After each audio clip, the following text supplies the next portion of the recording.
ಧಾರವಾಡದ ಶ್ರೀರಾಮನಗರದಲ್ಲಿರುವ ಸರ್ಕಾರಿ ಕನ್ನಡ ಹಿರಿಯ ಪ್ರಾಥಮಿಕ ಶಾಲೆಯಲ್ಲಿ ಸಿಐಎಲ್ ಕಂಪನಿಯ ಉದ್ಯಮ ಸಾಮಾಜಿಕ ಜವಾಬ್ದಾರಿ ನಿಧಿ ಸಿಎಸ್ಆರ್ ನಿಧಿಯಡಿ 84 ಲಕ್ಷ ರೂಪಾಯಿ ವೆಚ್ಚದಲ್ಲಿ ನೂತನವಾಗಿ ನಿರ್ಮಿಸಲಾದ 6 ಶಾಲಾ ಕೊಠಡಿಯನ್ನು ಕೇಂದ್ರ ಗ್ರಾಹಕ ವ್ಯವಹಾರ ಹಾಗೂ ಆಹಾರ ಮತ್ತು ನಾಗರಿಕ ಸರಬರಾಜು ಸಚಿವ ಪ್ರಹ್ಲಾದ್ ಜೋಶಿ ಇಂದು ಉದ್ಘಾಟಿಸಿದರು। ಈ ವೇಳೆ ವಿಧಾನಸಭೆ ವಿರೋಧ ಪಕ್ಷದ ಉಪನಾಯಕ ಅರವಿಂದ್ ಬೆಲ್ಲದ್, ಹುಬ್ಬಳ್ಳಿ ಧಾರವಾಡ ಮಹಾನಗರ ಪಾಲಿಕೆ ಉಪ ಮಹಾಪೌರರಾದ ರತ್ನಬಾಯಿ ನಜಾರೆ, ಮಾಜಿ ಮಹಾಪೌರರಾದ ಜ್ಯೋತಿ ಪಾಟೀಲ್, ಪಾಲಿಕೆ ಸದಸ್ಯರಾದ ಶಿವು ಹಿರೇಮಠ್, ಶಂಕರ ಶೇಳಕೆ ಸೇರಿದಂತೆ ಅಧಿಕಾರಿಗಳು, ಶಾಲಾ ಅಭಿವೃದ್ಧಿ ಸಮಿತಿ ಸದಸ್ಯರು ಮತ್ತಿತರರು ಉಪಸ್ಥಿತರಿದ್ದರು।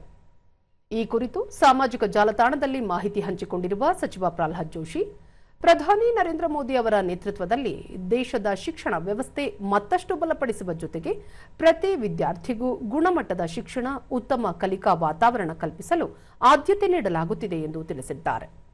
ನೂತನವಾಗಿ ನಿರ್ಮಾಣವಾಗಿರುವ ಸರ್ಕಾರಿ ಶಾಲೆಯಲ್ಲಿ ಮೂಲಸೌಕರ್ಯ ಮತ್ತಷ್ಟು ಸುಧಾರಿಸಲಿದ್ದು, ವಿದ್ಯಾರ್ಥಿಗಳ ಕಲಿಕೆಗೆ ಅನುಕೂಲಕರ ವಾತಾವರಣ ದೊರೆಯಲಿದೆ। ಮಕ್ಕಳಿಗೆ ಗುಣಮಟ್ಟದ ಶಿಕ್ಷಣದೊಂದಿಗೆ ಅಗತ್ಯ ಮೂಲಸೌಕರ್ಯ ಒದಗಿಸಲಾಗಿದೆ ಎಂದು ಹೇಳಿದ್ದಾರೆ।